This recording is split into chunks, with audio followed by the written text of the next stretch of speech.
바로 그게 문제였던 겁니다. 이 탄수화물을 완전히 끊은 것이 오히려 식욕 폭탄을 부른 건데요. 그래요? 갑자기 제한이 되면 체력과 집중력이 급속도로 떨어집니다. 그리고 탄수화물을 극도로 제한하면 식탐이 더 커지면서 다음날 정제 탄수화물이 듬뿍 들어간 음식을 먹으며 이 폭식할 가능성도 더 커지게 돼요. 이유가 있는 거였군요. 결국 식욕 조절이 안 되면서 이 다이어트에 실패하고 네. 다시 살이 찌는 이 요요가 오는 겁니다. 즉 비만과 요요라는 이 악순환의 고리에 빠지게 되는 거죠. 그러니까 결국은 이제 무작정 줄이는 것만이 해답은 아니다. 자, 여러분 제가 질문을 하나 드릴게요. 네. 비만은 병일까요? 아닐까요? 정답.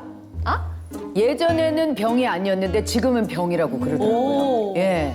그렇죠. 비만은 질병이 맞습니다. 그렇다면 비만은 전염병일까요? 전염병까지는 아닐 것 같은데요. 잠깐만, 그러니까 전염병 너무 심한 거 아니에요? 근데 나하고 가까이 있는 사람이 비만하다고 나도 비만이 되진 않잖아요. 비만은 아니지 않아요. 근데 여기서 여기 옮고 이러진 않잖아요. 그치. 전 세계에서는 비만을 아주 심각한 전염병이라고 주목하고 있어요. 네? 왜냐하면 전염병처럼 많은 사람에게 퍼지고 있기 때문인데요. 반전입니다, 이거. 실제로 전 세계 비만율은 1990년대 4.8%에서 2022년도에는 14%로 약 3배 정도 증가했는데요.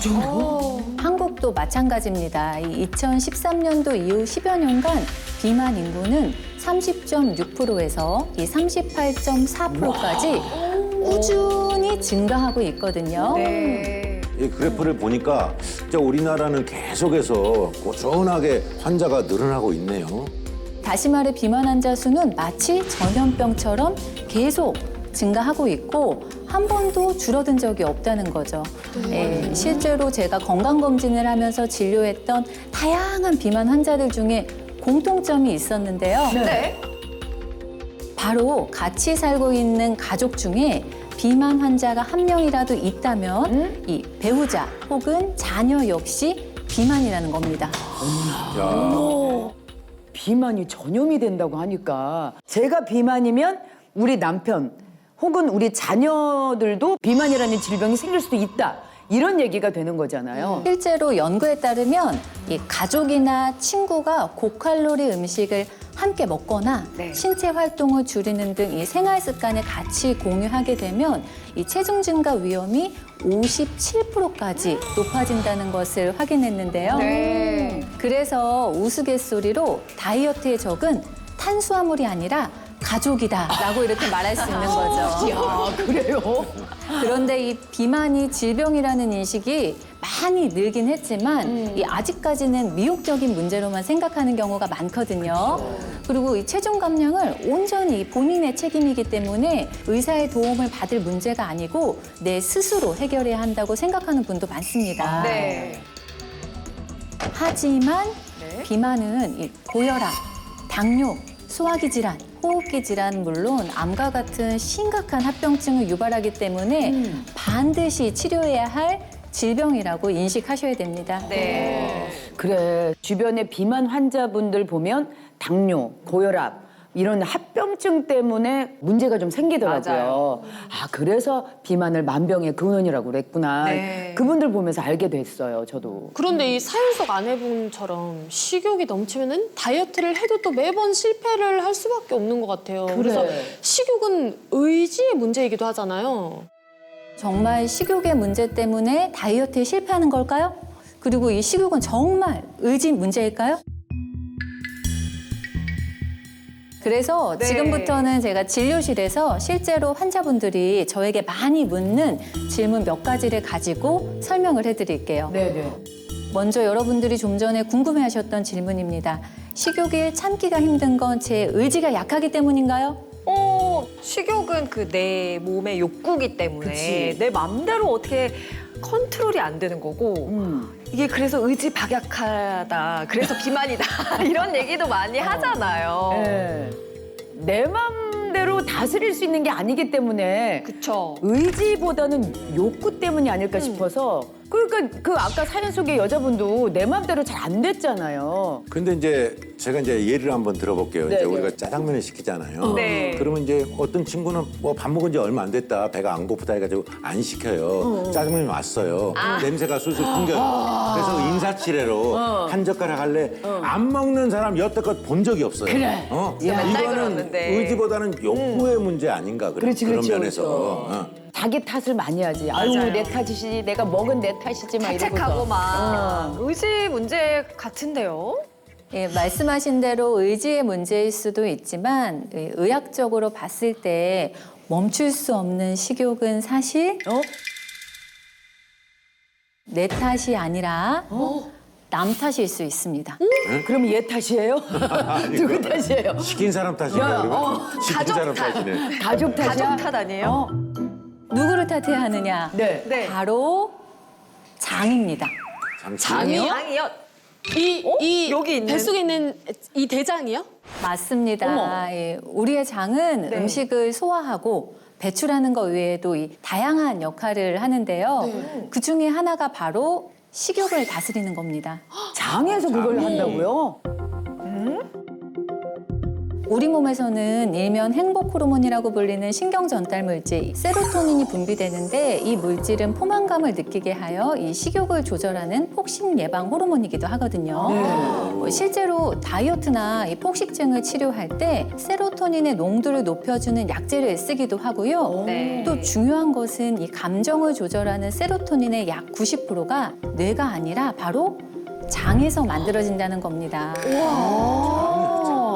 몰랐어요. 예. 즉 장내 환경이 무너지면요 세로토닌 분비 역시 제대로 이루어지지 않아 식욕 조절이 잘 안 되고 네. 과식, 폭식을 유도해 비만 체질에 이르게 하는 거죠. 아, 그러면 결과적으로 식욕을 억제하려면 장이 건강해야 된다 이런 뜻이 되네요. 그렇죠. 그리고 장 건강이 중요한 이유가 한 가지 더 있는데요. 네네. 지방세포의 크기를 결정짓는 겁니다. 우리 장 속에는 이 유해균과 유익균이 존재하는데요. 장 건강이 나빠져서 유해균이 과잉 증식하게 되면 이 유해균이 지방산을 생성하고 지방세포의 크기를 키워 이 비만을 유발합니다. 네네. 반대로 이 장이 건강할 때 많아지는 유익균은 지방분해 효소를 활성화해 이 체중 감소에 도움을 주거든요. 네. 따라서 식욕을 다스려서 비만 체질을 극복하고 다이어트에 성공하고 싶다면 유익균은 늘리고 이 유해균은 억제해서 네. 장 건강을 유지하는 것이 중요하다는 거죠.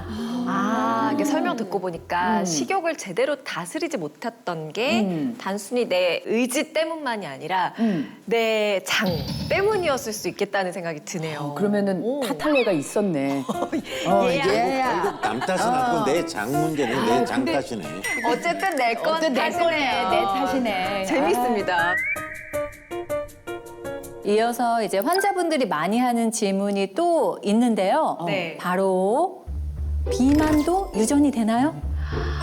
유전이 되냐? 유전인 것 같아요. 애기인데 아직까지 그렇게 이렇게 살이 이렇게 좀 통통한 친구들 보면 확실히 부모님이 좀 이렇게 체격이 있으시더라고요. 포동포동하고. 네. 특히 돌 사진이나 이렇게 어렸을 때 사진 보면 네. 지혜비 똥 닮았다. 지혜비도 이렇게 통통했거든. 막 이런 거 보면은 똑같이 이렇게 엄마 아빠 모양처럼 이렇게 변해가는 건 아닐까. 저는 유전이 될 것 같아요. 어느 정도 있는 것 같은 게 왜냐면 좀 전에 사연자분 아이들도 어머니처럼 비만이 금방 됐다고 그랬잖아요.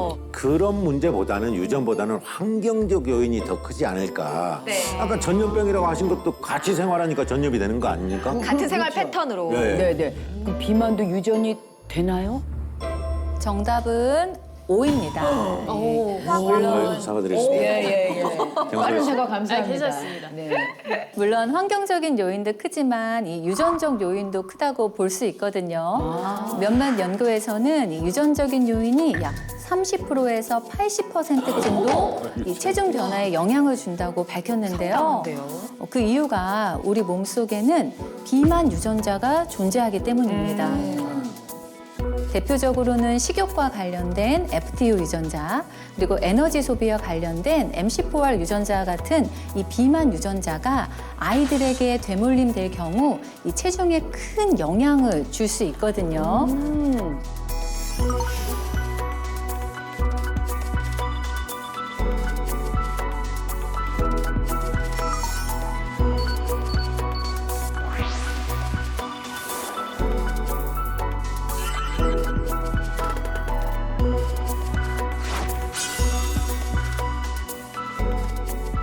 실제로 이스라엘 텔아비브 의대의 연구에 따르면 비만 부모의 자손은 이 정상 체중 부모 대비 비만될 확률이 약 77% 정도 증가한다는 걸 밝혔다고 합니다. 그렇군요. 그러면 혹시 비만 유전자를 내가 타고났다. 그러면은 비만을 극복하기는 좀 어려운가요?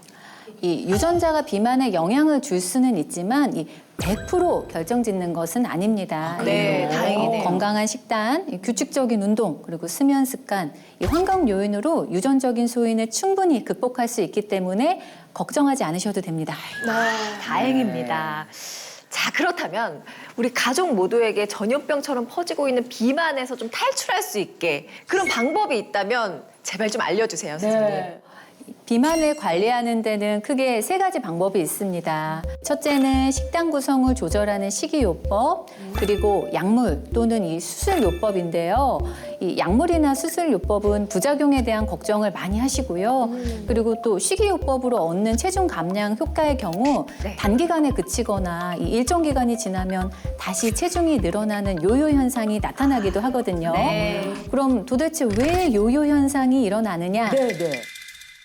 그것은 이제 우리 몸이 비만했던 시절을 기억하기 때문입니다. 쓰잘데기 없는 기억을 하고 있다는 거네요. 나 딱 표현 좋았어요. 정말 쓰잘데기 없는 걸 쓰잘데기 기억을 없는 하네. 짜증나. 감정이 실릴 수밖에 없어요, 지금. 그러네. 실제로 이 한 연구에 따르면 체중 감량에 성공한 사람들의 80% 이상이 1년 이내에 다시 체중이 증가됐고 2년 후에는 85%, 이 3년 후에는 95% 이상이 체중을 회복한다고 보고되어 있습니다. 통장이 회복을 한다면 감사한데 몸이 뭐 그까이 걸 회복해. 물심양면의 고통이네. 물심양면. 정신적인 고통까지. 그런데 이 요요 현상을 절대로 방치해서 안 되는 이유가 네. 비만을 기억하는 우리 몸은 각종 질병에 노출될 위험이 크기 때문인데요. 네. 이 사연 속 아내분 그리고 아내분의 부모님들까지 겪었던 고혈압, 당뇨는 물론이고요. 심각한 경우 사망 위험도도 높이는데요.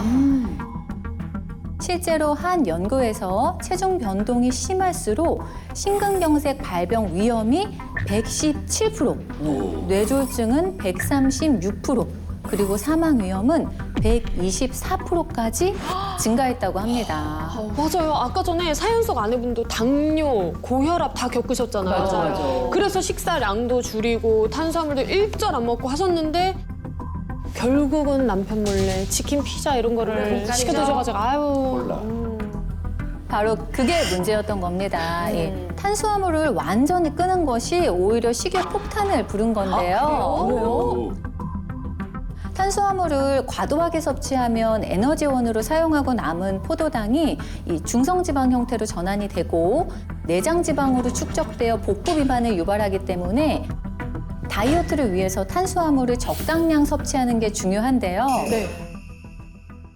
하지만 이제 이상하게 나이가 들수록 흰 쌀밥이 맛있어지고 젊었을 때는 먹지 않았던 이 달달한 간식이 자꾸 당기시는 분들 있으시죠? 있어요, 저요. 예.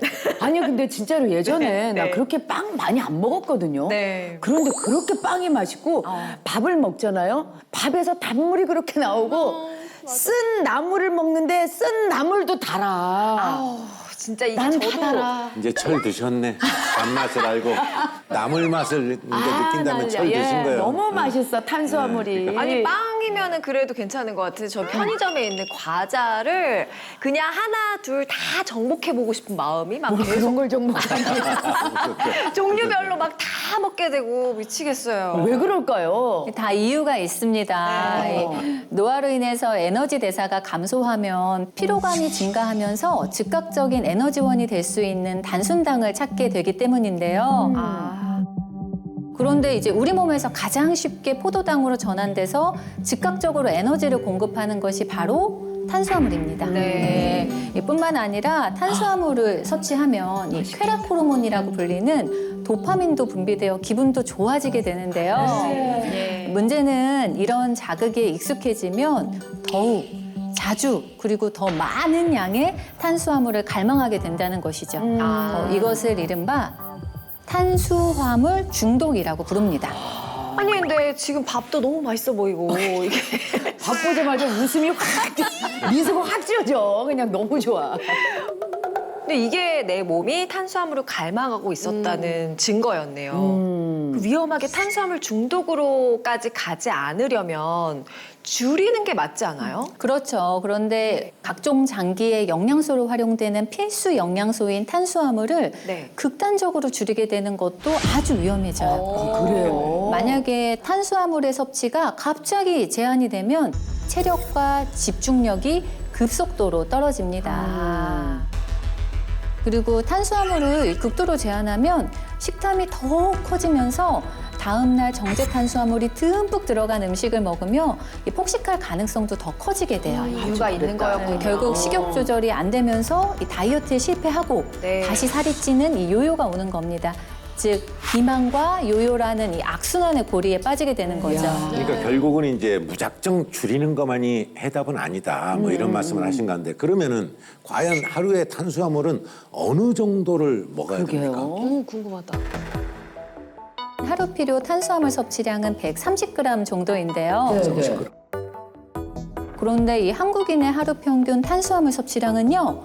266.53g입니다. 두 배 이상이네. 이를 기준으로 계산하면요. 이 연간 총 섭취량은 약 97.3kg에 달한다고 합니다. 이게 그러니까 우리가 많이 먹고 있는 거죠. 많이 탄수화물을. 먹죠. 그쵸, 어마어마하죠. 그런데 탄수화물이 안 들어간 음식 찾기가 쉽지가 않아요. 진짜 어려워요. 네.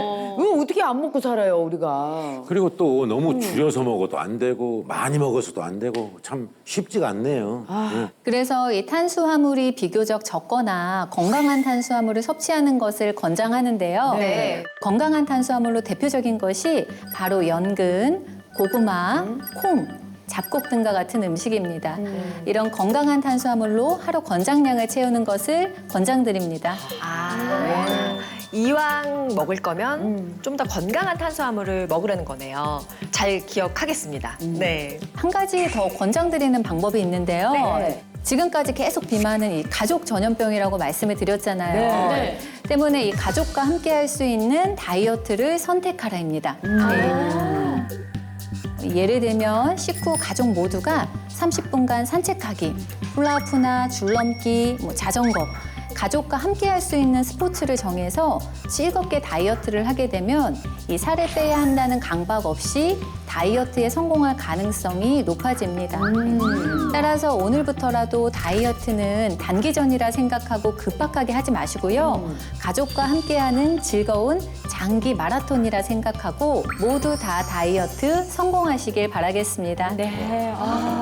감사합니다. 오늘 진짜 생생한 고품격 특강 들려주셨습니다. 이혜영 교수님 대단히 고맙습니다. 고맙습니다.